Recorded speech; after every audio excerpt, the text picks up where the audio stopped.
ને સમૂહમાં ઇલેક્ટ્રોન રચના પૂરી થઈ ગઈ ને આ પ્રશ્ન પૂરો થઈ ગયો ને આવર્તમાં ઇલેક્ટ્રોન રચના અને સમૂહમાં ઇલેક્ટ્રોન રચના હવે એમાં એ બે પ્રશ્નો ઉપરથી આપણે આવું ઉદાહરણ કાઢી શકીએ કે ઇલેક્ટ્રોન રચના લખવી આવર્તમાં સરળ છે સમૂહની સાપેક્ષ જ્યારે ગુણધર્મો સમજવા હોય કે લાક્ષણિકતાઓ સમજવી હોય તમારે તો એના માટે સમૂહ અગત્યના તો એના માટે સમૂહની ઇલેક્ટ્રોન રચના અગત્ય કારણ કે કોઈ પણ સમૂહની અંદર તમે જાશો તો એની બાહ્ય કોષ્ટક ઇલેક્ટ્રોન રચના સમૂહના દરેક તત્વો માટે કેવી હશે કોમન શક્ય હશે ને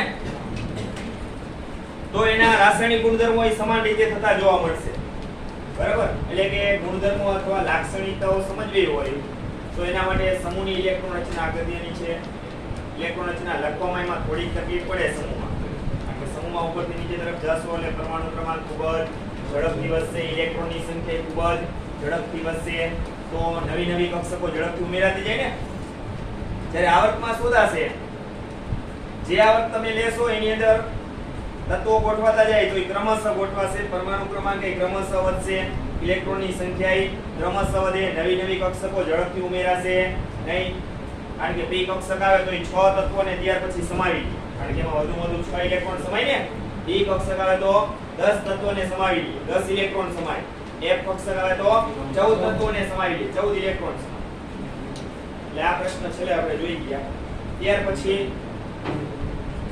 S P D અને F વિભાગના તત્વો બરાબર આધુનિક આવર્ત કોષ્ટકમાં આપણે 4 વિભાગ પડ્યા હતા ડાબી બાજુએ S વિભાગ મધ્ય ભાગે D વિભાગ જમણી બાજુએ E વિભાગ અને સૌથી તળિયે બે શ્રેણી લેન્થેનોઇડ અને એક્ટિનોઇડ શ્રેણીના બરાબર તત્વો જે 28 છે એને F વિભાગના તત્વો કીધા હવે આપણે એને થોડા જુદા કરીને ભણવું છે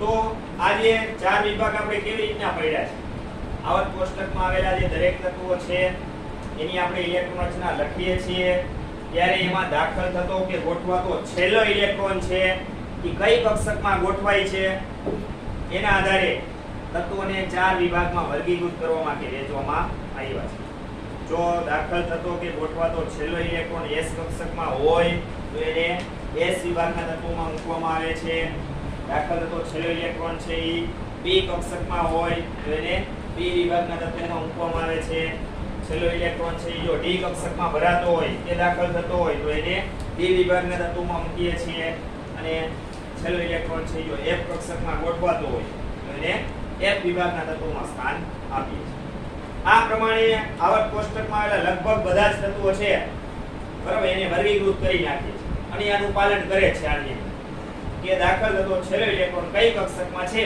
એના આધારે એને 4 વિભાગમાં વહેંચવામાં આવે છે પરંતુ બે તત્વો એવા છે કે જે આ નિયમનું પાલન કરતા નથી એટલે આપણે એને અપવાદરૂપ તત્વો કહીશું બરાબર એમાં એક અપવાદરૂપ કિસ્સો છે હાઇડ્રોજન બીજો અપવાદરૂપ કિસ્સો છે હિલિયમ આ બે આ નિયમનું પાલન કરતા નથી જો હાઇડ્રોજન છે કે જેનો પરમાણુ ક્રમાંક છે એટલે ઇલેક્ટ્રોન રચના કઈ થાય 1s1 આપણને ખબર પડી ગઈ કે આમાં દાખલ થતો છેલ્લો ઇલેક્ટ્રોન કઈ કક્ષકમાં છે S કક્ષકમાં છે ને તો હાઇડ્રોજનનું સ્થાન S વિભાગમાં હોવું જોઈએ કેમાં હોવું જોઈએ S વિભાગમાં હોવું જોઈએ પણ હાઇડ્રોજનને S વિભાગમાં ક્યાંય સ્થાન આપવામાં આવ્યું નથી કારણ કે S વિભાગમાં બે સમૂહ છે સમૂહ 1 અને 2 બેમાંથી એકયમાં એને સ્થાન આપ્યું ઉપરાંત આપણે એ પણ જાણીએ છીએ કે હાઇડ્રોજનની આ ઇલેક્ટ્રોન રચના છે બરાબર એ સમૂહ 1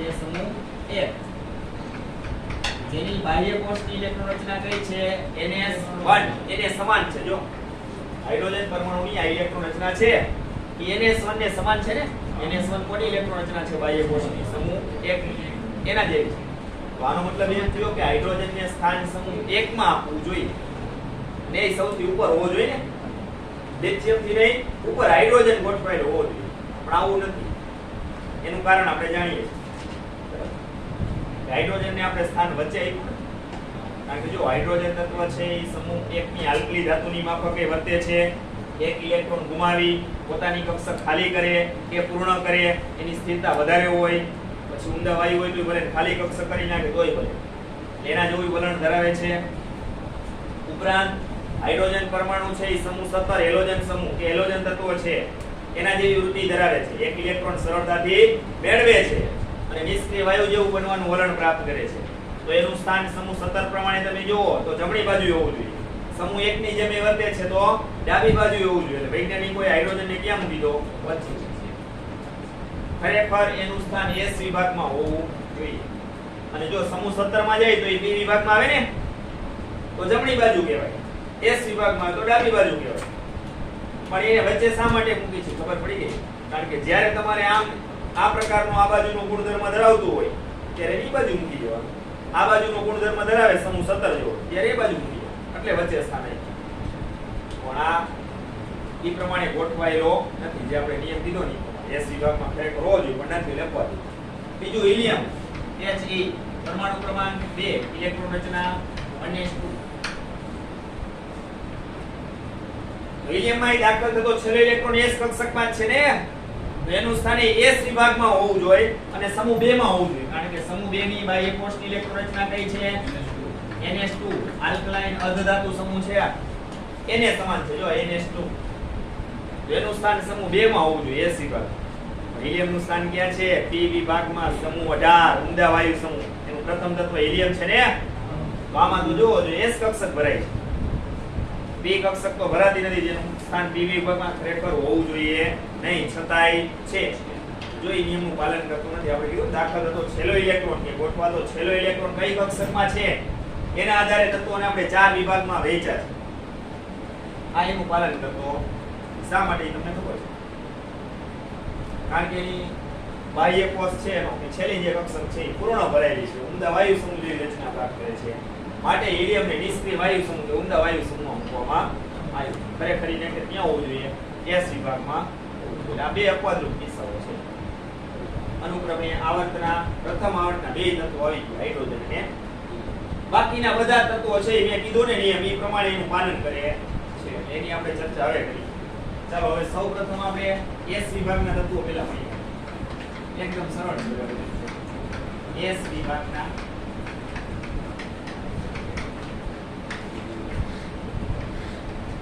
ચાલો આપણે જાણીએ છીએ આ વિભાગના તત્વો છે એને આપણે પ્રતિનિધિ તત્વો કહીએ છીએ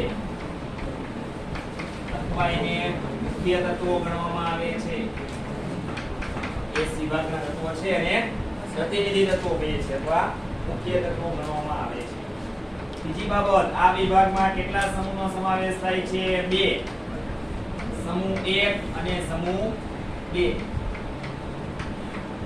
ના તત્વોનો સમાવેશ થાય છે. S વિભાગના તત્વો છે એમાં સમૂહ 1 અને સમૂહ 2 ના તત્વોનો સમાવેશ થશે. ચાલો સમૂહ 1 છે જેને આપણે આલ્કલી ધાતુ સમૂહ કહીએ છીએ. જ્યારે આ સમૂહ 2 છે જેને આપણે આલ્કલાઇન અર્ધધાતુ સમૂહ તરીકે ઓળખાવીએ છીએ કે અર્ધધાતુ સમૂહ કહીએ છીએ, એ આપણે જાણીએ છીએ. હવે આપણે જોઈએ બાહ્ય કોષની ઇલેક્ટ્રોન રચના. તો બાહ્યતમ કક્ષાની ઇલેક્ટ્રોન રચના સમૂહ 1 માટે કઈ છે? NS1 અને સમૂહ 2 માટે કઈ છે? NS2 છે. S વિભાગમાં સમૂહ 1 અને 2 બેના તત્વોનો સમાવેશ થાય છે. સમૂહ 1 ના દરેક તત્વો એટલે કે lithium, sodium, potassium, rubidium, caesium અને ફ્રાન્સિયમ આ દરેક તત્વોની બાહ્ય કોષની ઇલેક્ટ્રોન રચના કેના જેવી છે? NS1 ને સમાન છે. સમૂહ 2 ના દરેક તત્વો ઉપરથી નીચે તરફ જાઓ, બેરિલિયમ, મેગ્નેશિયમ, કેલ્શિયમ, સ્ટ્રોન્શિયમ, બેરિયમ અને રેડિયમ આ બધાની બાહ્ય કોષની ઇલેક્ટ્રોન રચના કોને સમાન છે? NS2 જેવી છે. એટલે એને સમાન છે. સમૂહ 2 ના તત્વોની બાહ્ય કોષની ઇલેક્ટ્રોન રચના NS2, સમૂહ 1 ની NS1. આનો મતલબ એમ થયો કે સમૂહ 1 ના બધાય તત્વો છે એ એક ઇલેક્ટ્રોન ઝડપથી ગુમાવી અને નજીકના નિષ્ક્રિય વાયુ જેવા બની જાય છે કે વલણ પ્રાપ્ત કરે છે અને સ્થિરતા પ્રાપ્ત કરે છે. હવે એક ઇલેક્ટ્રોન ગુમાવે તો એક એકમ ધન વિભાર આવે, એની સંયોજકતા કેટલી આવે? +1. સમૂહ 1 ના દરેક તત્વોની સંયોજકતા આવે +1. બાહ્ય કોષનો એક ઇલેક્ટ્રોન ગુમાવી +1 એકમ ધન વિભાર પ્રાપ્ત કરે. લિથિયમ તો Li+, સોડિયમ તો Na+, પોટેશિયમ તો A+, એ પ્રમાણે. સમૂહ 2 ના તત્વો હશે તો એ બાહ્ય કોષના 2 ઇલેક્ટ્રોન ગુમાવવાની વૃત્તિ ધરાવે છે. કા ગુમાવે કા મેળવે. બરાબર, એ આગળ પાછળનો નિષ્ક્રિય વાયુ છે એ જોવાનું. બરાબર, ઇલેક્ટ્રોન જેમ ઓછા ગુમાવવા સરળ અને નિષ્ક્રિય વાયુ જો વલણ પ્રાપ્ત થાય તો એ કામ કરે. ઇલેક્ટ્રોન મેળવવા છે જેમ ઓછા અને નિષ્ક્રિય વાયુ જો બની જાય એવું વલણ પ્રાપ્ત કરે તો એ વલણ ધ્યાનમાં તમારે લેવાનું. એ તો તમને આઈડિયા આવતો જ હશે. તો આ 2 ઇલેક્ટ્રોન ગુમાવે એની પર પ્લસ 2 બીજ ભાર આવે. સમૂહ 2 ના દરેક તત્વો એટલે સંયોજકતા કેટલી ગણવાની? Plus 2. Barium, magnesium, calcium, stones એ બધા એમ આવશે. અને 2 ઇલેક્ટ્રોન ગુમાવી ઝડપથી અને સ્થિરતા પ્રાપ્ત કરે છે. ચલો આ બાબત કોમન. ચલો હવે આપણે બીજી બાબતે જાણીશું કે S વિભાગના જે બધા તત્વો છે એ ખરેખર કેવા છે? બધાય ધાતુ તત્વો છે. કેવા છે? ધાતુ તત્વો. કારણ કે જો ઇલેક્ટ્રોન ગુમાવવાની વૃત્તિ ધરાવે છે. ધાતુ પરમાણુ હોય હંમેશા બાહ્ય કોષના ઇલેક્ટ્રોન ગુમાવે છે. કા 1, 2 ને 3. એની પાસે બાહ્ય કોષની અંદર ઇલેક્ટ્રોનની સંખ્યા ધાતુ પરમાણુ પાસે કેવી હોય? અપૂરતી. 1, 2 કે 3 ના પ્રમાણમાં હોય. પણ આ ધાતુઓ છે બધી ઈ સક્રિય ધાતુઓ છે. કેવી છે? S વિભાગના જે બધાય તત્વો છે ઈ સક્રિય ધાતુ તત્વો તરીકે ઓળખાય છે. કારણ કે સમૂહ 1 ના કોઈ પણ તત્વો હશે તો ઝડપથી 1 ઇલેક્ટ્રોન ગુમાવવાની વૃત્તિ ધરાવે છે. સમૂહ 2 ના તત્વો હશે તો ઝડપથી 2 ઇલેક્ટ્રોન ગુમાવવાની વૃત્તિ ધરાવે છે. જો એ ઝડપથી ગુમાવે છે ને એટલે એને સક્રિય ધાતુ તત્વો કીધા છે. અને એ સરળતાથી ગુમાવી શકે છે બાહ્ય કોષને 1 અને 2 ઇલેક્ટ્રોન. અને ઝડપથી નિષ્ક્રિય વાયુ જેવું બનવાનું વલણ પ્રાપ્ત કરે. સમજ પડી? હવે જો આ વિભાગના તત્વો સક્રિય ધાતુ તત્વો હોવાને કારણે કુદરતમાં એ સ્વતંત્ર રૂપે અને શુદ્ધ સ્વરૂપે મળતા નથી. શા માટે? એની સક્રિયતા વધારે છે ને. સક્રિયતા અથવા પ્રતિક્રિયાત્મકતા વધારે છે S વિભાગના તત્વોની. તો એ મુક્ત સ્વરૂપે રહી શકે નહીં. એટલે કે શુદ્ધ સ્વરૂપે મળતા નથી. પણ એની સાથે અન્ય તત્વો જોડાઈ જાય છે અને સંયોજિત સ્વરૂપે મળે છે. કેવી રીતના મળે છે? એની સાથે અન્ય તત્વો જોડાય એટલે સંયોજન સ્વરૂપે કે સંયોજિત સ્વરૂપે મળે છે. જેમાં તમે જોઈ ગયા હવે સંયોજન બનાવે તો ઓક્સાઇડ પ્રકારના સંયોજનો બનાવે, સલ્ફાઇડ પ્રકારના બનાવે, ફોસ્ફેટ પ્રકારના બનાવે, નાઇટ્રેટ કે નાઇટ્રાઇટ વગરના હોઈ શકે, કાર્બોનેટ વર્ગના હોઈ શકે. બરાબર, પછી આપણે જાણીએ છીએ કે એ જ્યારે આ પ્રકારે મળે છે ત્યારે આપણે એને ખનિજ કહીએ છીએ. એ છે. પછી એમાંથી એ ધાતુને શુદ્ધ તરીકે શુદ્ધ ધાતુ પ્રાપ્ત કરવી હોય તો કોઈને કોઈ એની ઉપર પ્રક્રિયા કરવી પડે. કોઈને કોઈની શું કરવું પડે? અલગીકરણ માટેની પ્રક્રિયા કરવી પડે. ઓક્સિજન સંયોજન તો ઓક્સિજનને દૂર કરવા રિડક્શન કરવું પડે ને. એમાં તમે એલ્યુમિનિયમ ભણી ગયા. એલ્યુમિનિયમની કાચી ધાતુ કે ખનિજ એલ્યુમિના Al2O3 બોક્સાઇટ કહેવાય. અને એમાં વિદ્યુત વિભાજનની પ્રક્રિયા કરતા. બરાબર? વિદ્યુત વિભાજનની રીતે રિડક્શન કરતા. એનોડ કેથોડ, એનોડ ઉપર ઓક્સિડેશન, કેથોડ ઉપર રિડક્શન. અને એમાંથી શુદ્ધ એલ્યુમિનિયમ ધાતુ તમે મેળવતા. ઓક્સિજન છે એમાંથી દૂર કરતા. તો આવું એક ચેપ્ટર આપણે 12મા ધોરણની અંદર ત્રીજા સેમમાં આવશે. તત્વોના અલગીકરણ માટેના સામાન્ય સિદ્ધાંતો. આ ચેપ્ટરની અંદર લોખંડ છે, એની કાચી ધાતુ હિમેટાઇટ છે, મેગ્નેટાઇટ છે, સિડેરાઇટ છે, આ બધી આવશે. અને એમાંથી હિમેટાઇટ જે ખનિજ છે એમાંથી લોખંડનું અલગીકરણ, શુદ્ધ લોખંડ કેવી રીતના મેળવવું. પછી કોપર ધાતુ માટે આવશે. મુખ્ય મુખ્ય જે ધાતુઓ છે એના શુદ્ધિકરણની પદ્ધતિ આવશે. પછી એલ્યુમિનિયમ વાળી આવશે. એમાં હોલ હેરાઉલ્ડ પદ્ધતિ આવશે. કઈ આવશે? હોલ હેરાઉલ્ડ પદ્ધતિ. જે ઓક્સાઇડ છે કાચી ધાતુ એલ્યુમિનિયમ કહે છે. એમાંથી શુદ્ધ એલ્યુમિનિયમ મેળવવાની પદ્ધતિ. એટલે આવી અમુક અમુક ધાતુ માટેના શુદ્ધિકરણની પદ્ધતિઓ છે તમે ભણવાના છો. બરોબર? તે તમને આઈડિયા આવી જશે. આ બધી સક્રિય ધાતુઓ છે. સક્રિય ધાતુ તત્વો હોવાથી એ શુદ્ધ સ્વરૂપે મળતા નથી, સંયોજિત સ્વરૂપે મળે છે. બીજી બાબત કે સમૂહ 1 અને 2 માં તમે ઉપરથી નીચે તરફ જેમ જેમ આગળ વધતા જાશો તેમ તેમ એના બાહ્ય કોષના ઇલેક્ટ્રોન કેન્દ્રથી વધુ ને વધુ દૂર જતા જશે. તો ઇલેક્ટ્રોનનું કેન્દ્ર પ્રત્યેનું આકર્ષણ ક્રમશઃ ઘટતું જશે. તો ઇલેક્ટ્રોનને દૂર કરવા આપવી પડતી ઉર્જા ક્રમશઃ ઘટતી જશે. જેને શું કહેવાય? એની આયનીકરણ એન્થાલ્પી. તો કોઈ પણ સમૂહમાં ઉપરથી નીચે તરફ જાવ તો આયનીકરણ એન્થાલ્પીના મૂલ્ય હવે ક્રમશઃ ઘટતા જશે. એક ઇલેક્ટ્રોન ઝડપથી ગુમાવશે તો એની ધાતુ તરીકેની પ્રતિક્રિયાત્મકતા સમૂહમાં ઉપરથી નીચે તરફ જાશો એમ ક્રમશઃ વધતી જશે એમ કહી શકાય ને. કોઈ પણ સમૂહમાં ઉપરથી નીચે તરફ જાશો તો એ તત્વ જે હશે ઈ ધાતુ હશે તો એની ધાતુ તરીકેની પ્રતિક્રિયાત્મકતા એટલે સક્રિયતા ક્રમશઃ વધશે. કારણ કે ઝડપથી ઇલેક્ટ્રોન ગુમાવે તો ઝડપથી ધન બનાવે. ધાતુ પરમાણુ હંમેશા ઇલેક્ટ્રોન ગુમાવવાની વૃત્તિ ધરાવે છે. 1 2 કે 3 ઈ પ્રમાણે સંયુક્ત આવે. 1 ગુમાવે તો +1 સંયુક્ત આવે, 2 ગુમાવે તો +2 આવે, 3 ગુમાવે તો +3. નહીં જેમ ઝડપથી ઇલેક્ટ્રોન ગુમાવે એની સક્રિયતા અથવા પ્રતિક્રિયાત્મકતા શું થઈ કહેવાય? વૈધી કહેવાય. ચલો ક્લિયર. ઈ સમૂહમાં ઉપરથી નીચે તરફ જાઓ એટલે ઈ ધાતુ તરીકેની પ્રતિક્રિયાત્મકતા ક્રમશઃ વધે છે. અને છેલ્લી બાબત, સમૂહ 1 નું પ્રથમ તત્વ છે લિથિયમ અને સમૂહ 2 છે એનું પ્રથમ તત્વ છે બેરિલિયમ. એ સિવાયના સમૂહ 1 અને 2 ના આ બે તત્વો છે. એ સિવાયના અન્ય તત્વો આયનીય સંયોજનો બનાવે છે. એવા આયનીય સંયોજનો બનાવે છે. આ બે કેમ નથી બનાવતા? મતલબ તો એમ થયો ને કે લિથિયમ અને બેરિલિયમ છે એ બે આયનીય સંયોજનો બનાવતા નથી. પણ લિથિયમ સિવાયના એ જ સમૂહના બીજા તત્વો લ્યો. ઈ આવે સોડિયમ, પોટેશિયમ, રુબિડિયમ, સીઝિયમ ને ફ્રાન્સિયમ. બેરિલિયમ છે પ્રથમ તત્વ છે સમૂહ 2 નું.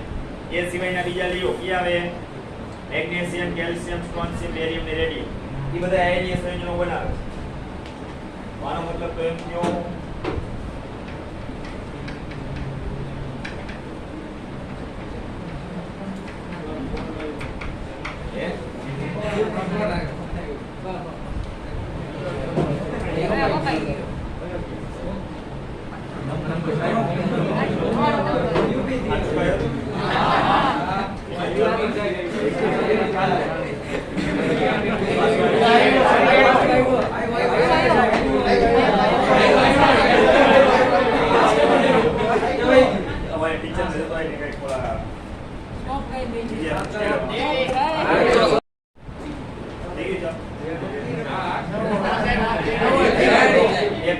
રાખવાની અંદર કેટલી તકલીફ પડે. પછી દેખાય ન દેખાય, ઝાકુ દેખાય, ન દેખાય, સંભળાય, ન સંભળાય. આ બધી મુશ્કેલીઓ તમારા બધાયની. અને અમે એકલા હતા અને ઈ લોકડાઉન માં એ કોઈ ન હોય બરાબર. અને ઈ કટોકટીની પરિસ્થિતિમાં અમને કેટલી મુશ્કેલીઓ પડી તમારે કાઢી છે. બસ ચાલો જુઓ જો આ એક બસ નહીં તે આ સમૂહ 1 નું પ્રથમ તત્વ છે, આ સમૂહ 2 નું. આ બે પ્રથમ તત્વો છે એના ઉપરથી તમારે જવાબ આપવાનો છે. બાકીના બધા તો આયનીય સંયોજનો બનાવે. આયનીય સંયોજન કોને કહેવાય? પહેલા કીધું તમને. આયનીય સંયોજનમાં એક ધન આયન એક ઋણ આયન. ધન આયન અને ઋણ આયન બે એકબીજા સાથે આકર્ષણ હોય એને આયનીય સંયોજન કહેવાય. NaCl જો આમાંથી સોડિયમ સાથે ક્લોરીન જોડાય છે NaCl, સોડિયમ ક્લોરાઇડ આયનીય સંયોજન છે. મીઠું કહીએ છે ને આપણે, એમાં Na+ આયન Cl- આયન અને આયનીય સ્વરૂપે જ હોય. આપણે અલ્પમાત્રાની અંદર ખોરાકની અંદર એનો ઉપયોગ કરીએ છીએ પણ આયનો આ દેખાતા હોય જ. મેગ્નેશિયમ ક્લોરાઇડ લ્યો MgCl2, Mg+2 અને Cl- સમજે જે મેગ્નેશિયમ ઓક્સાઇડ લ્યો તો Mg+2 ને O-2 જોઈએ. કેલ્શિયમ સલ્ફાઇડ લ્યો Ca+2 ને S-2 જોઈએ. આ બધા આયનીય સંયોજનો છે. આયનની ખબર પડી જાય. આ બે કેમ આયનીય સંયોજન બનાવતા? જો આ બે છે ને એ સમૂહના પ્રથમ તત્વો છે. પરમાણુ ક્રમાંક ખૂબ જ નીચા છે. આ બેના ઇલેક્ટ્રોન છે બાહ્ય કોષના કેન્દ્રથી ક્યાં છે? વધુ નજીક છે. કેન્દ્ર પ્રતિ આકર્ષણ કેવું છે? વધારે. આ બેના ઇલેક્ટ્રોન ઝડપથી મુક્ત થાય નહીં. ઝડપથી છૂટા ન પડે તો ઝડપથી ધન આયન બનાવે નહીં. ધન આયન નો બનાવે સામે ભલે ઋણ આયન તૈયાર હોય કે આવો આપણે બે પ્રક્રિયા કરી પણ ધન આયન ઝડપથી ન બને તો ઝડપથી આકર્ષણ અનુભવી આયનીય સંયોજન ઝડપથી બનાવે નહીં. બાકીના બધાય આયનીય સંયોજન બનાવે. આ બધાય બનાવે. આ બે છે એ સમૂહના અન્ય તત્વોની જેમ આયનીય સંયોજનો બનાવતા. તો આ બે કેવા સંયોજનો બનાવતા હશે? લિથિયમ અને બેરિલિયમ. કેવા સંયોજનો? જો બંધના ઘણા બધા પ્રકાર આવશે. રાસાયણિક બંધ, હાઇડ્રોજન બંધ, ધાત્વિક બંધ, સહસંયોજક બંધ, આયનીય બંધ. સમજાણું? આ બધા બંધના પ્રકાર ગણશું. જેવો બંધનો પ્રકાર જોવા મળે ને એવા પ્રકારના સંયોજનો કહેવાય. સહસંયોજક બંધ જોવા મળે તેને સહસંયોજક સંયોજનો કહેવાય. એ બની ગયા. કાર્બનિક સંયોજનોમાં મુખ્યત્વે સહસંયોજક બંધ હોય એટલે એમાં સહસંયોજકની જ રચના હોય. જે આપણે આખું કાર્બનિક વાળું ચેપ્ટર ભણી ગયા એમાં જેટલા દરેક બે પરમાણુ વચ્ચેના બંધ હતા ને બધાય બંધ સહસંયોજક બંધ હતા. સમજ પડી? આયનીય સંયોજનોમાં આયનીય બંધ હશે, NaCl નહીં બધા. જો ફેરફાર બહુ મોટો નથી. તમને રાસાયણિક બંધ આવે એટલે ચોક ને યાદ કરી લો. આ ચોક છે ને એક પ્રકારનું શું છે? રાસાયણિક બંધ. અને કોઈ પણ બંધ બે ઇલેક્ટ્રોનની ભાગીદારીથી બને. કોઈ પણ બંધ બે ઇલેક્ટ્રોનની ભાગીદારીથી બને.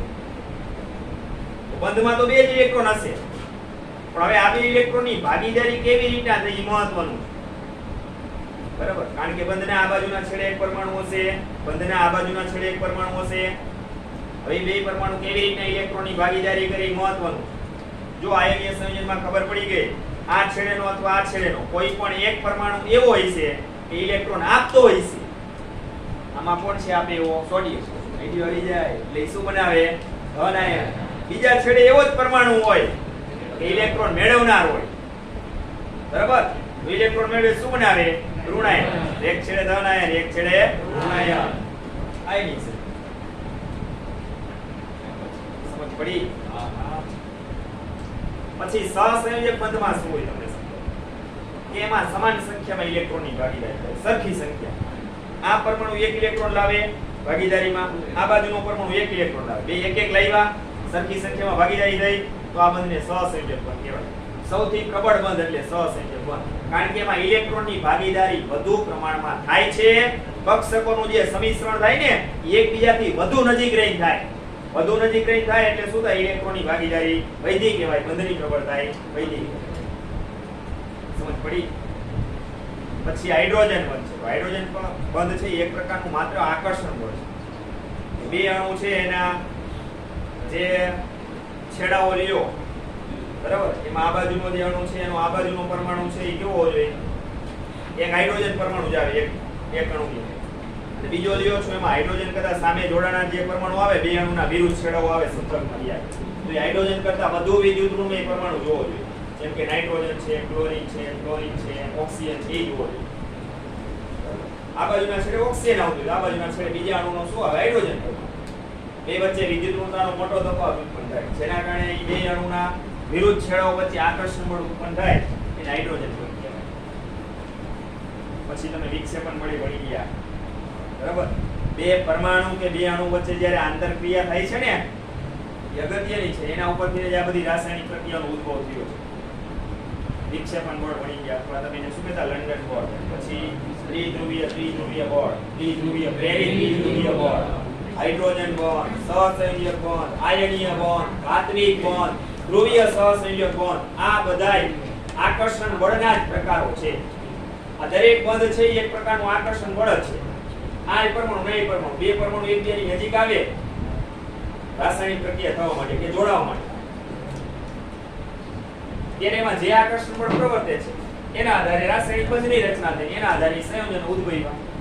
આયનીય છે, સહસંયોજક છે, એવી રીતે રચાય. ખરેખર તમે વિચારો તો બે પરમાણુ છે એમાં ઇલેક્ટ્રોનની ભાગીદારી થાય નહીં અથવા ન થવી, કારણ કે બે પરમાણુના ઇલેક્ટ્રોન વચ્ચે શું થાય? અપાકર્ષણ.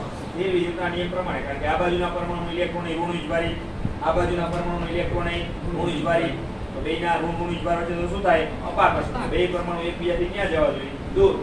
તો ઇલેક્ટ્રોનની ભાગીદારી થવી જોઈએ નહીં. પણ થતી હશે તો જ આ બધી કેમિસ્ટ્રી ઉદ્ભવે, નહીં તો ઉદ્ભવે નહીં. સમજ પડી? એના માટે તમારે બે પરમાણુ વચ્ચે કે બે પરમાણુ એકબીજાની નજીક આવે એને આંતરક્રિયા કહેવાય, કે બે અણુ એકબીજાની નજીક આવે ત્યારે આંતરક્રિયા થઈ કહેવાય. ની વચ્ચે થઈને આંતરક્રિયા. ત્યારે એમાં ઉત્પન્ન થતા કુલ આકર્ષણ બળો અને કુલ અપાકર્ષણ બળો આની ચર્ચા કરવી પડે. તો યાદ રાખજો, આ આંતરક્રિયાની અંદર કુલ આકર્ષણ બળોનું પ્રમાણ વધારે હોય છે કોના કરતા? અપાકર્ષણ બળો. કારણ કે બે પરમાણુ એકબીજાની નજીક આવે એટલે તમને આટલું ક્લિયર સીધું જ થઈ જવું જોઈએ. કેવું થઈ જવું જોઈએ? સીધું ક્લિયર થઈ જવું જોઈએ. ધારી લો કે આ પરમાણુ એક, આ પરમાણુ બે, અથવા પહેલો અણુ અને આ બીજો અણુ. પછી અણુમાં મધ્યસ્થી પરમાણુ હોય, એ જ ભાગ લઈને રાસાયણિક પ્રક્રિયા થાય ત્યારે તો એમાં એ રીતના સમજવું.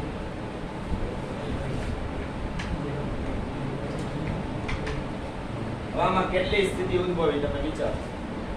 પહેલા અપાકર્ષણ બળો માટે બે જ પરિસ્થિતિ છે. બેય પરમાણુના કેન્દ્ર વચ્ચે અપાકર્ષણ. કારણ કે બેય પરમાણુના કેન્દ્ર કેવા હોય?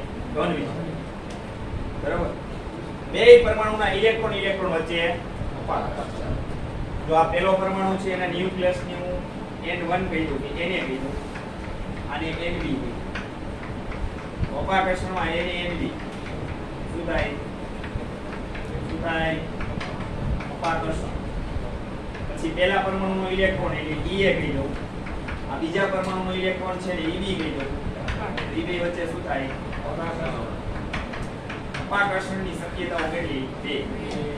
એને Nb વચ્ચે અપાકર્ષણ, Ea Eb વચ્ચે અપાકર્ષણ. આકર્ષણ માટે કુલ શક્યતાઓ 4 છે. કેટલી છે? 4. રાખજો ધ્યાન, પહેલા પરમાણુનું કેન્દ્ર, બીજાનો ઇલેક્ટ્રોન Na Eb શું થાય? આકર્ષણ. ચાલો પહેલા પરમાણુનું કેન્દ્ર લીધું ને, તો પહેલા પરમાણુનો ઇલેક્ટ્રોન, બીજાનું કેન્દ્ર Nb, આ બે વચ્ચે આકર્ષણ. કારણ કે કેન્દ્ર ધન વીજભારિત, કોના કારણે? પ્રોટોન ને કારણે. ઇલેક્ટ્રોન ઋણ વીજભારિત. તો આ એક પરમાણુનું વિચાર્યું. આવું નવું બીજા પરમાણુ માટે વિચારો. એમાં શું કહેવાનું? બીજા પરમાણુનું કેન્દ્ર, પહેલાનો ઇલેક્ટ્રોન. એવું વિચારો ને તો આના જ ઘટના આવે. આંતરક્રિયા થઈ. હવે તમે સમજો, પહેલા પરમાણુનું કેન્દ્ર એટલે શું કહેવાય? એને એના જ ઇલેક્ટ્રોન પ્રતિ આકર્ષણ હોય તો હોય તો જ આ ઇલેક્ટ્રોન કેન્દ્ર સાથે જકડાયેલો છે ને, બંધન ઊર્જા કહેતા એને. ઇલેક્ટ્રોનની કેન્દ્ર સાથે જકડાયેલી જે ઊર્જા છે બંધન ઊર્જા કહેવાય. નીતોડવા માટે ઊર્જા આયનિક અને એન્થાલ્પી કે બે એક સમાન જ હોય. પછી આમાં જુઓ Nb, જ્યારે બે પરમાણુ એકબીજાની નજીક આવે આંતરક્રિયા થાય ત્યારે આકર્ષણ બળો થાય. એટલે આકર્ષણ બળો છે એ વધી જાય છે. અપાકર્ષણ બળો. છતાંય બે પરમાણુ વચ્ચે ઇલેક્ટ્રોનની ભાગીદારી થાય ને ત્યારે બે પરમાણુ એકબીજાથી ચોક્કસ અંતર તો રાખે છે હો. આવું નજીક આવી જતા નથી, ભેગા નથી જતા, ચોક્કસ અંતર રાખે. અને પછી શું કરે? ઇલેક્ટ્રોનની ભાગીદારી કરે. એ જે ચોક્કસ અંતર છે ને આપણે બંધ લંબાઈ કહે છે. શું કહે છે? બે પરમાણુ છે એકબીજા વચ્ચે ચોક્કસ અંતર રાખે ને બંધ લંબાઈ કહેવાય, જે પાઇકોમીટર એકમમાં માપીએ છીએ. આલ્કેનમાં કાર્બન વચ્ચેની બંધ લંબાઈ 154 પાઇકોમીટર. એ દૈવ ઉપાય હવે શા માટે આપણું છે? આલ્કીનમાં દ્વિબંધની બંધ લંબાઈ 134, આલ્કાઇનમાં 120 પાઇકોમીટર. હવે આ બંધ લંબાઈ ઉપરથી તો બંધની પ્રબળતાઓ નક્કી થાય, એના ઉપરથી બંધને તોડવાની ઊર્જાઓ નક્કી થાય, અને એના ઉપરથી એની રાસાયણિક પ્રક્રિયાઓ સરળતાથી થશે કે વિષમ પરિસ્થિતિમાં થશે કે પ્રબળ પ્રક્રિયા પરિસ્થિતિમાં થશે નક્કી થાય. સૌથી પાયો કોણ છે કેમિસ્ટ્રીમાં? ઇલેક્ટ્રોન છે. કોણ છે? ઇલેક્ટ્રોન. સમજ પડી? હવે સંવર્ગ સહસંયોજક બંધમાં શું હોય? સહસંયોજક બંધ ક્લિયર, આયનીય બંધ ક્લિયર. આ રાસાયણિક બંધનવાળા ચેપ્ટરમાં બધું ભણશો, ઝડપથી પૂરું થઈ જશે. સંવર્ગ સહસંયોજક બંધમાં ઈ સહસંયોજક બંધનો જ એક પ્રકાર છે. એમાં આ બાજુનો પરમાણુ કે આ બાજુ, બેમાંથી એક પરમાણુ. બંધની રચનામાં બે જ પરમાણુ હોય, છેડે એક આ બાજુ ને એક આ બાજુ. જો આયનીય સંયોજકમાં શું ખબર પડી? એક આ બાજુ ધાતુ પરમાણુ હોય, એક અધાતુ હોય. અધાતુ ઇલેક્ટ્રોન મેળવે, ધાતુ ઇલેક્ટ્રોન ગુમાવે, એને સીધું ઉદાહરણ છે. આ ધાતુ નધર. એક ધાતુ પરમાણુ, એક છેડે અધાતુ, તો એ મોટા ભાગે કયા બંધ બનાવે? આયનીય બંધ જ બનાવે. એને કેવા સંયોજનો કહેવાય? આયનીય સંયોજનો કહેવાય. સમજ પડી? સહસંયોજક સંયોજનો છે તો મોટા ભાગે કાર્બનિક સંયોજનોમાં જોવા મળે. સવર્ગ સહસંયોજક બંધ અને એના સંયોજનો એ કાર્બનિકમાં આવે. પણ એ કેવી રીતે સમજે? જો સવર્ગ સહસંયોજક બંધમાં બે પરમાણુ પૈકી ગમે તે એક પરમાણુ, બે પૈકી ગમે તે એક પરમાણુ બે ઇલેક્ટ્રોનની ભાગીદારી કરે. બે ઇલેક્ટ્રોન એના જોઈએ, બીજો કરે નહીં. તો બીજો ઇલેક્ટ્રોન કેવો હોય? બીજો પરમાણુ કેવો હોય? ઇલેક્ટ્રોનની ઉણપ ધરાવતો હોય. એની પાસે હવે ઇલેક્ટ્રોન ભાગીદારી ના હોય ને એવો પરમાણુ હોય ને ત્યારે આ બંધની રચના થાય. તો આ બાજુનો પરમાણુ શું કરે? બે ઇલેક્ટ્રોનની ભાગીદારી કરે. આ બાજુનો પરમાણુ અબંધકારક ઇલેક્ટ્રોન યુગ્મ ધરાવતો હોય, જેમ કે નાઇટ્રોજન, ઓક્સિજન, હેલોજન. તરત ક્લિયર થઈ જવું જોઈએ. નાઇટ્રોજન એટલે 2, ઓક્સિજન એટલે 4, હેલોજન એટલે 6. બરાબર? હેલોજન એટલે 6. એ અબંધકારકની બાહ્ય કોષમાં શીખડાયું છે. બાહ્ય કોષમાં તમારે જોવાનું અયુગ્મિક ઇલેક્ટ્રોન હોય એને બંધકારક કહેવાય. બરાબર. અને યુગ્મિતો એને કેવા કહેવાય? યુગ્મિતો એટલે બે ઇલેક્ટ્રોન એક કક્ષકમાં, એ અબંધકારક કહેવાય. એના ઉપરથી ખબર પડે. ચાલો ક્લિયર. હાઇડ્રોજન બંધમાં તો ખબર છે એક પ્રકારનું ગ્રેવિટેશનલ ફોર્સ છે, આકર્ષણ બળ છે. હાલો મને એ કેવું જોઈએ તો લિથિયમ પરમાણુ છે એ કેવો બંધ બનાવે? લિથિયમ સાથે બીજો લિથિયમ જોડાય તો એ કેવો બંધ બનાવે? આ બે પેલા જોડાઈ શકે? લિથિયમ લિથિયમ શું ના? બધું શક્ય છે, કોઈ જ વસ્તુ ના પાડવી નહીં. આની પાસે એક બે શું કરે? ભાગીદારી.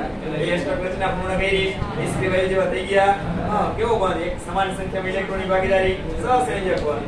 પહેલા જ કીધું તમને કે આ બે એવા છે કે મોટા ભાગે સહસંયોજક સંયોજનો બનાવે. આ બધાની જેમ આયનીય સંયોજનો બનાવતા. હવે ક્લિયર થઈ ગઈ બાબત? સમજ પડી? પણ લિથિયમ સાથે ક્લોરીન જોડાઈ શકે, પણ એ શક્યતા કેવી? ઓછી. કારણ કે લિથિયમ માંથી એક ઇલેક્ટ્રોન ગુમાવવો સરળ નથી. ભલે ક્લોરીન તો રાહ જોવે છે કે લાવ એક ઇલેક્ટ્રોન સીધો જ કેના જેવો થઈ જાય, વાર્ગોન જેવો થઈ જાય, ઊંડા વાયુ જેવી રચના પ્રાપ્ત કરું અને સ્થિરતા પ્રાપ્ત કરું. લિથિયમ એમ કે તું અખડો રે, હું એમ તને ઇલેક્ટ્રોન આપીશ.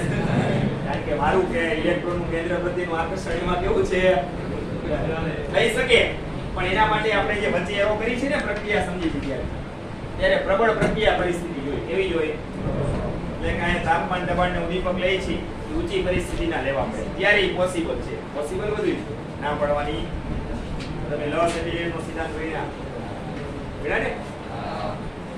અને સંતુલન ઉપર અસર કરતા 5 પરિબળો, જેમાં તાપમાનની અસર, દબાણની અસર, ઉદ્દીપકની અસર, નિષ્ક્રિય વાયુના ઉમેરાની અસર ન હોય તો એ ભણ્યા હતા.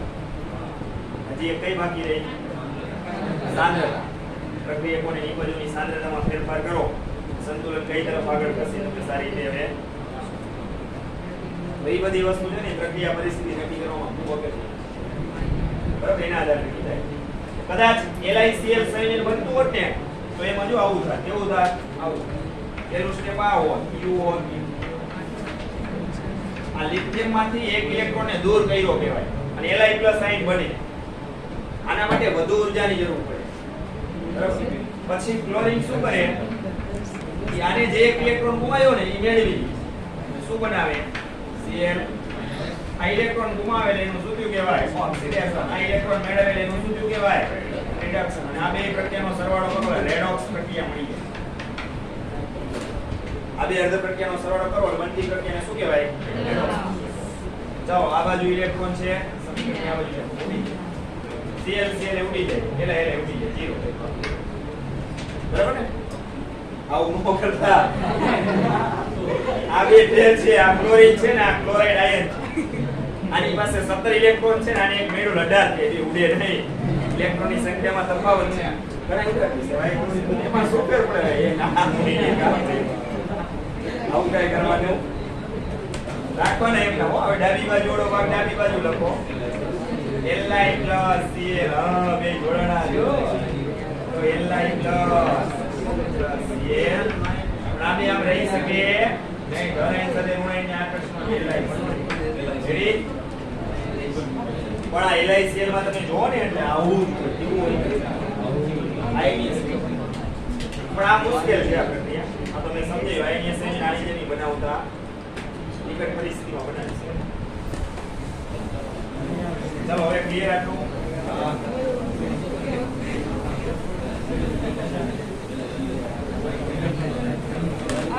પછી બે વિભાગના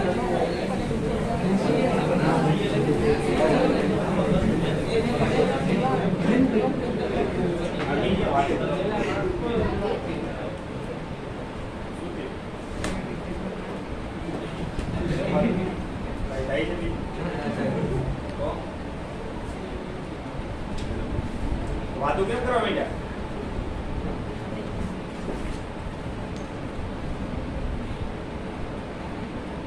આપણે આમ મોજથી ભણાવતા હોય તો તમે જેટલો સાથ સહકાર આપો ને એટલી એમને ભણાવવા મજા આવે. તમારું મુખ્ય કામ ભણાવવાનું, બીજું આપણું કોઈ મુખ્ય કામ નથી.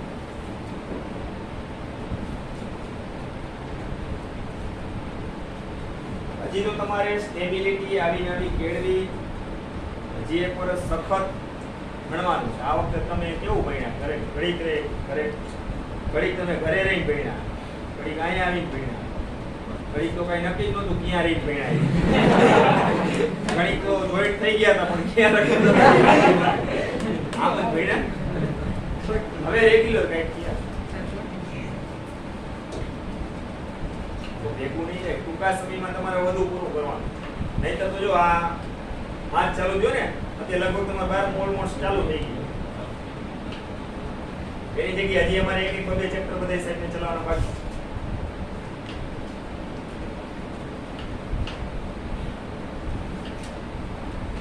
જે પરિસ્થિતિ આવી એનો આપણે સામનો કરીને કરવો પડે ને. એમાં આપણું કઈ કોઈનું હાલે નહીં. હજી તો પુણેમાં પેલા કેસ વધે છે, બંધ કરવા માંડ્યા.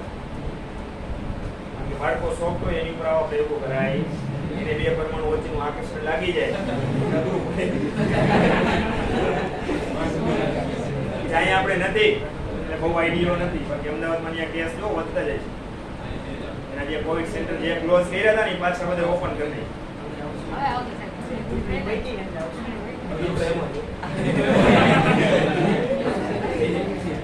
બંધ થયા ચાલુ થઈ છે. નહીં કરવાનું, તમારા માટે છે. તમે સાયન્સમાં તમે નક્કી કરી લીધું કે આપણે સાયન્સમાં છીએ, ભણો. હજી સમય છે. જો એવું વિચારવાનું નહીં સાયન્સમાં ભણીને જ આગળ વધી શકે. જે ચોકડીમાંથી જેને ખરેખર મનથી એવું છે એના ફાયદા તમને સમજાવું. 4 ફાયદા છે. એક તો જો અત્યારે પ્રવાહ છોડીને હજી ગઈ જઈશો ને તમે ભણવા માટે કે ગમે તે જગ્યાએ, એટલે તમારો સમય બગડશે નહીં. સમય નહીં બગડે, તમારી ઇમેજ સારી રહેશે. અત્યારે ભણ્યા કદાચ નપાસ થયા, ઇમેજ ખરાબ થઈ. મોટા ઉપર કીધા સાયન્સમાં છે, આમાં છે, ઇમેજ ખરાબ થઈ, સમય બગડ્યો. 2 વર્ષ શું કર્યું? કાંઈ નહીં, આવ્યા ગયા. ઘણા આવા છો, આવા જાજા છે. હાર્ડવર્ક કોઈ કરવું નથી, થાય એટલું નથી કરવું. હાર્ડવર્ક તો આગી વાત. અને સાયન્સમાં આવી ગયા, ગામના છોકરા ગયા, આપણે ગયા. પછી પરિણામ શું આવે? ગામના ના આવ્યું, આપણું આવે. ચેન્જ છે બિલકુલ. તમે જે પ્રક્રિયા કરી એ પ્રમાણે જીલ લેવાની, નીપજ મળવાની. તમારી પ્રક્રિયા તમારી છે ને, ગામનાની પ્રક્રિયા છે, એને આપણે સરખામણી કરવાની. અને દરેક પરમાણુના ઇલેક્ટ્રોન છે એ પોતાના કેન્દ્રની આજુબાજુ ઘૂમે છે. બીજાના પરમાણુના આજુબાજુ જાય એ તો આંતરક્રિયા થઈ ને, તો રાસાયણિક પ્રક્રિયા થાય. એ પોસિબલ નથી. આ કેમિસ્ટ્રી મગજમાં ફિટ કરી દો તો તમે હિટ જઈશો. તો કઈ કરતા નથી. ત્રીજી વસ્તુ હતી ખર્ચો. તો મેન છો, તમને ખબર નથી અત્યારે કમાવા જતા નથી. 50 કે 100 રૂપિયા કેમ કમાવા? ભવિષ્યમાં તમારી ઉપર આ પરિસ્થિતિ આવવાની છે, એટલે એનો આપણે સામનો જ કરવાનો, ડરવાની જરૂર નથી. હજી તમને એમ કહું, જો સમય બગડશે, પૈસાનો ખર્ચો થશે, ઇમેજ જશે. સૌથી અગત્યની વસ્તુ એક્સપિરિયન્સ 0. અત્યારે આમાં તમને જેમાં રસ છે ને એમાં જઈશો ને આગળ વધશો તો 2 વર્ષનો એક્સપિરિયન્સ ગણાનો. એક્સપિરિયન્સ 4 ફાયદા જીવડવતો નથી, ઉલ્લાસ થઈ ગયો. હવે તમે અનુભવી થઈ ગયો કે સાયન્સમાં ખરેખર આવું હોય, આપણે આમાં ચાલીએ એમ નથી. ઘરે શાંતિથી સમજાવી દો મમ્મી પપ્પાને, મોટા ભાઈ બહેનો જેની પાસે ચાલતું હોય. ખોટે ખોટું આ બધું રહેવા દો. આમાં આટલા ગેરફાયદા ને આટલા ફાયદા. મારું નામ નહીં જોયું સાહેબ. તમને જેમાં રસ હોય એ ક્ષેત્રમાં જમ્પ કરી દો, વાત પૂરી. લાયન જો એના ફાયદા કેટલા. હજી એક ફાયદો, આજુબાજુમાં કોઈને નડશું નહીં. આજુબાજુના જે ઇલેક્ટ્રોન લે તો એના કેન્દ્રની આજુબાજુ રહેશે. આ તો એના ઇલેક્ટ્રોન લઈ આવે. ઓલાની રાસાયણિક પ્રક્રિયા નો કરવાથી એ પોતે નો કરે. કરવાનું તમને ક્યાં એવો એક બોરિંગ લેક્ચર મેં ભણાવ્યો તે સુધી કે હસાઈવાનું તમે એને બહુ હસવા માંડો. મારેથી મારવાનું પ્રક્રિયા છે ને, તમે કંટ્રોલમાં કેમ કરો?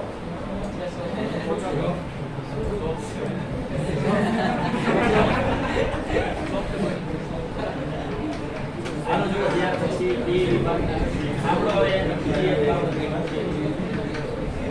જે લોકોએ મટીરિયલ લીધું છે એને વાંધો નથી, નથી લીધું એને વાંધો નથી. પણ એમાં પર્યાવરણીય રસાયણ વિજ્ઞાન છેલ્લું ચેપ્ટર છે ને, 14મું. એમાંથી પહેલા 2 પ્રશ્નો મટીરિયલ છે એમાંથી વાંચો, નથી ટેક્સ્ટ બુકમાંથી વાંચો. પહેલા 2 પ્રશ્નો તમારે સેલ્ફ રીડિંગ કરવાના છે. એકદમ સરળ ચેપ્ટર છે. એમાં તમને જે કાંઈ પણ ન સમજે અંડરલાઈન કરી રાખો. આખો ફકરો ન સમજણો અંડરલાઈન કરી રાખો. આપણે 8 કે 10 પ્રશ્નોના ભેગા થશે બરોબર, એટલે આપણે એની ચર્ચા કરવાના છે. એમાં વસ્તુ નથી આવતી. મને મારા રીતે ખબર જ છે કે અમુક વસ્તુ આ કેવી પડે સમજાય તો સમજાવીશ બરોબર. નહીંતર આખું ચક્ર આમ તમારે જાતે જ કરવાનું છે. છતાંય આપણે અહીંયા આવી રીતના ચલાવવાનું, કારણ કે એમાં સમય બગાડવો જરૂરી નથી. એમાં 12મું જીમાં નીટમાં ક્યાંય આવવાનું બેઠે બેઠું જ આવશે. જેમ એસ વિભાગ, બી વિભાગ, ડી વિભાગના તત્વો, હાઇડ્રોજન વાળું ચેપ્ટર, પર્યાવરણીય રસાયણ વિજ્ઞાન વાળું ચેપ્ટર, આમાંથી મોડિફાઈ કરીને કોઈ જ વસ્તુ બની શકે નહીં. અરે એના એમસીક્યુ છે ફેરફાર કરી નીકળી શકે જ નહીં. જે આપ્યું છે એનસીઆરટી બુકમાં ટેક્સ્ટમાં એને ફોલો કરીને તમારે ધ્યાનમાં રાખો.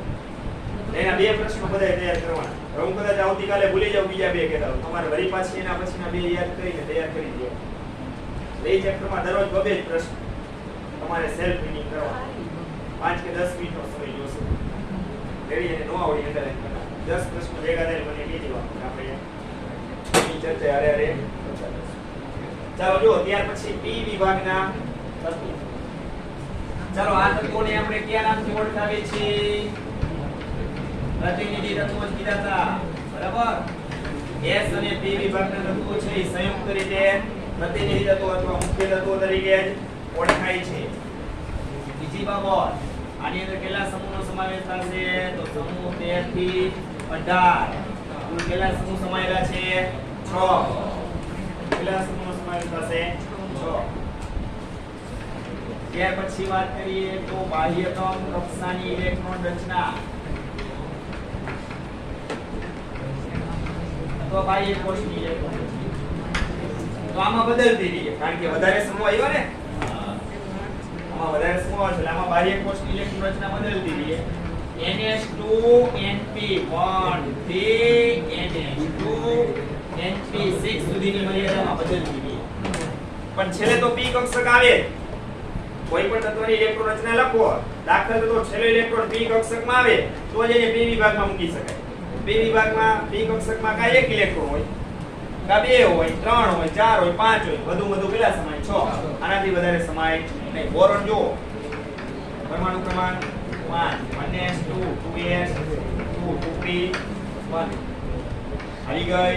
ns2np1 આમાં આવી જ જશે. નાઇટ્રોજન લ્યો પરમાણુ ક્રમાંક 7 1s2 2s 2 2p3 ns2np3 આમાં આવી જાય. થઈ જાય ને.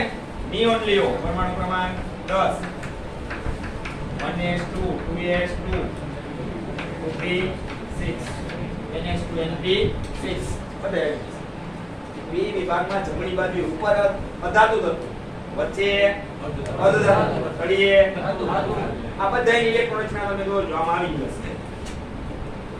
ns2np1 થી શરૂ થાય ને ns2np6 એ જાય પૂરી થાય. આ બે વચ્ચેની જ આવે. એટલે બધાને પી વિભાગના તત્વો કહેવાય.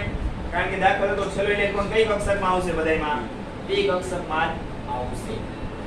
ચલો આટલું ક્લિયર. હવે આપણને ખબર છે કે દરેક આવર્ત છે એ નિષ્ક્રિય વાયુઓ જઈને પૂરો થાય છે.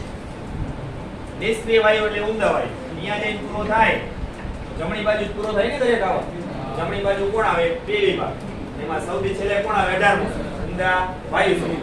ઊંડા વાયુ તત્વો જેને જેની ઇલેક્ટ્રોન રચના પૂરી થાય છે દરેક આવર્તની. અને ત્યારે આપણે કહી શકશું કે આ ઊંડા વાયુ સમૂહ છે બરાબર. એની જો તમે બાહ્ય કોષની ઇલેક્ટ્રોન રચના જોશો એટલે આમાં આવી જ ગયેલી છે. જો ફરજિયાત આ જ આવે NH2NP6 હિલિયમ સિવાય. હિલિયમમાં ખાલી શું આવે? NH બાકી આ નિયોન NH2NP6. આર્ગોન તો 3s2 3p6.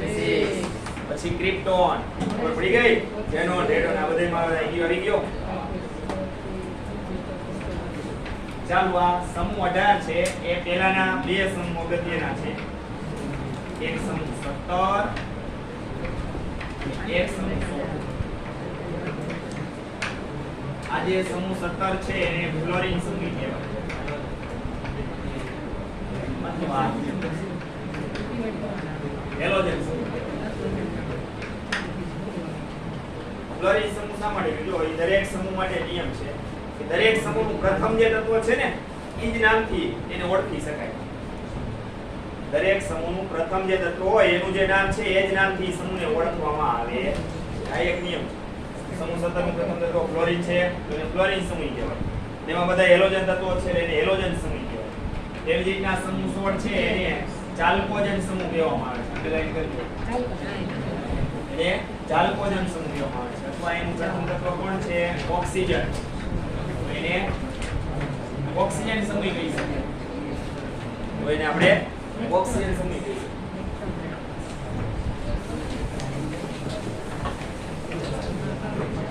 ચાલો આ સમૂહ 17 ના તત્વો છે એના પછી સીધો સમૂહ 18 છે. તો આ સમૂહ 17 ના દરેક હેલોજન તત્વો છે એ કેવું વલણ પ્રાપ્ત કરે છે? એક ઇલેક્ટ્રોન મેળવવાનો. એક ઇલેક્ટ્રોન મેળવી ઊંડા વાયુ જેવી રચના પ્રાપ્ત કરે છે, સ્થિરતા પ્રાપ્ત કરે છે. એટલે આ બધા એની સંયોજકતા કેવી આવે? -1. આવા આયનો બનાવે. -1 બીજભાગ. ક્લોરીન, ક્લોરીન, બ્રોમિન, આયોડીન, એસ્ટિન. રેડી? સમૂહ 16 હોય તો 2, કારણ કે 17 ને 18 ને લઈને 2 ઇલેક્ટ્રોન મેળવવા પડે. અને ઊંડા વાયુ જેવી રચના પ્રાપ્ત કરીને સ્થિરતા પ્રાપ્ત કરશે. પોતાનું અષ્ટક છે એ પૂર્ણ કરશે. સમૂહ 16 હશે તો એમાં -2 સંયોજકતા આવશે દરેક પરમાણુ ઉપર. જેમ કે ઓક્સિજન O-2, સલ્ફર S-2. સમજ પડી? એના ઉપર -2 સંયોજકતા આવે, -2 આયન. એવી જ વાર આપણે દર્શાવી શકીએ. ચલો આવો બધું ક્લિયર. હવે બીજી વસ્તુ, આવર્તમાં તમે ડાબીથી જમણી બાજુ તરફ જાઓ, કોઈ પણ આવર્તમાં ડાબીથી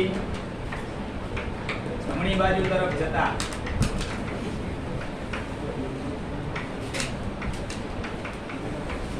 તાત્વિક લક્ષણ વધે છે.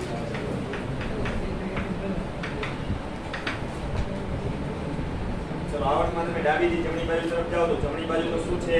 પી વિભાગ. પી વિભાગમાં કોણ છે? અધાતુ.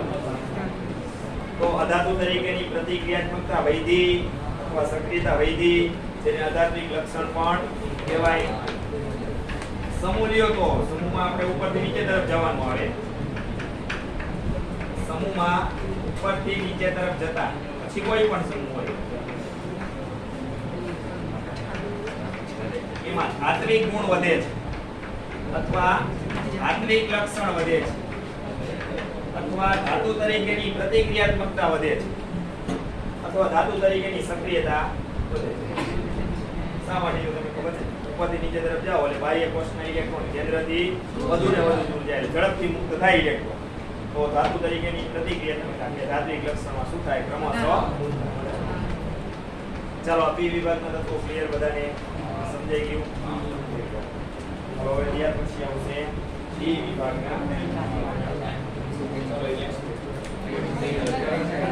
બોલા બે પ્રશ્નો ખાસ જે આપ્યા છે